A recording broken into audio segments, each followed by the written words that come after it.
Hi Bold Bakers! I know how much you love my no-bake recipes, so this week I have 3 big and bold new fudge flavors for you that are really impressive and also really easy. So let's get baking. My fudge is really easy to make, and what I'm going to show you today is how to make a white chocolate and a milk chocolate fudge that you can add anything to and get really creative. A perfect example of this is our first fudge, and that's cookies and cream. In a large heat-proof bowl, we're going to add in white chocolate and condensed milk. If you can't buy condensed milk, I'm going to put a link in the description box below of how you can make it.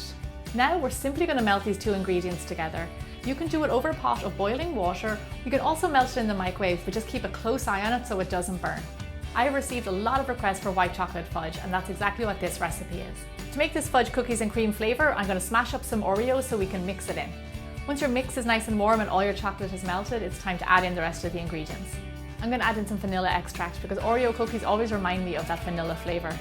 Add some salt because I like to add it to all of my baking. Gently mix in these ingredients until they're combined. You don't want to over mix. Now to our white chocolate fudge, we're going to add in all of our lovely crushed Oreos. What a great sweet treat. A few ingredients, a few simple steps, and then you have this beautiful homemade fudge. Look at that, beautiful. Our next step is to line a tray with parchment paper. I'm going to put the measurements for this tray along with the recipe and the method below the video on YouTube, and I'm also going to post it on my Facebook page. Now pour your fudge into the lined tray. As you can see, it's kind of thick, so you can spread it out with a spatula. This fudge smells so good and I'm really excited to try it. For an added extra, scatter more Oreos on top. Don't be shy because the more the merrier. I'm going to put this fudge aside to set. It'll take around 6 hours, but preferably you would leave it overnight to get a really nice texture. You can leave this one on the counter or you can actually store it in the fridge. But remember, when you eat it, it's always best to have it at room temperature because the flavour is much better.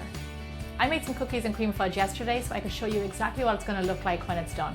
Now cut thick slices of your fudge, and then we're going to cut those into bite-sized pieces. I really like the contrasting colours of the black and the white. This is a really pretty fudge. I love everything cookies and cream, but we can't stop here, so on to our next flavour. Now for the milk chocolate fudge, but we're not just going to make a regular one, we are going to make a s'more fudge. This one is for all you s'more lovers out there because I know there's a lot of you. Like any good s'more, we're going to start out with the graham crackers. You want to get your graham crackers nice and fine. You can do this in a food processor or you can use a rolling pin and just bash them. To our graham cracker crumbs, we're going to add in our melted butter and then mix them all together. I'm going to use half of this mix and I'm going to push it into our prepared baking tray to make a crust on the bottom. Perfect. I'm going to pop this in the fridge and let it set up, and then we're going to get started on our fudge. Just like our first fudge, we're going to put our chocolate in a heat-proof bowl. To this, we're going to add in our condensed milk. Because fudge is sweet, I do recommend using a fat-free condensed milk because it does make a big difference. And then add in some butter. This gives a nice soft texture to your fudge. Just like before, we're going to melt all of these ingredients together. When your chocolate mix is melted, we're going to give it a little bit more flavour with some vanilla extract and some salt. And then gently whisk all these ingredients together. And remember what I said, take care not to overmix. When I worked as a pastry chef, one of my jobs at night time would be to make candies like fudge. And I remember there was such a big process into making them, and the results were never half as good as this fudge. If I only knew then what I know now. Pour half of your fudge onto your graham cracker base and spread it out with your spatula. Then scatter mini marshmallows all around because you can't have s'mores without marshmallows. Then spread the rest of the fudge on top. Then finish this treat off with more graham cracker crust on top. It does not get much better than this. I can't wait to try this, it weighs a ton. Just like before, we're going to put this guy aside to set, and I'm actually going to keep it in the fridge to make sure that the graham crackers and everything stay nice and fresh.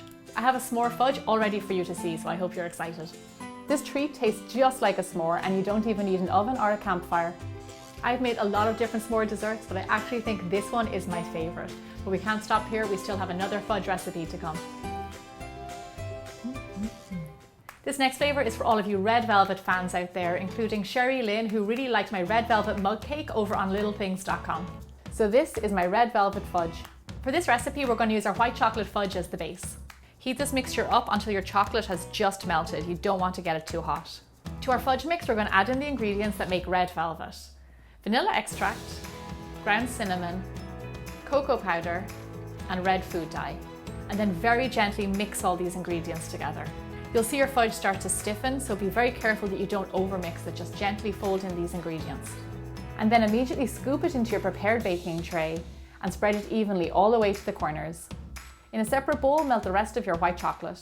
We're going to drizzle this chocolate all over the fudge for added flavour and texture.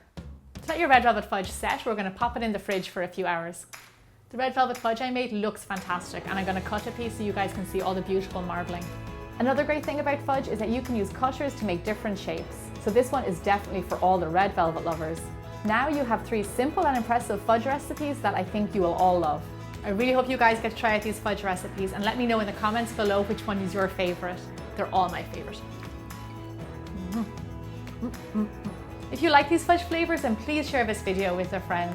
Thank you so much for watching, and don't forget to subscribe to my channel. I'll see you back here again next Thursday for more bigger, bolder baking.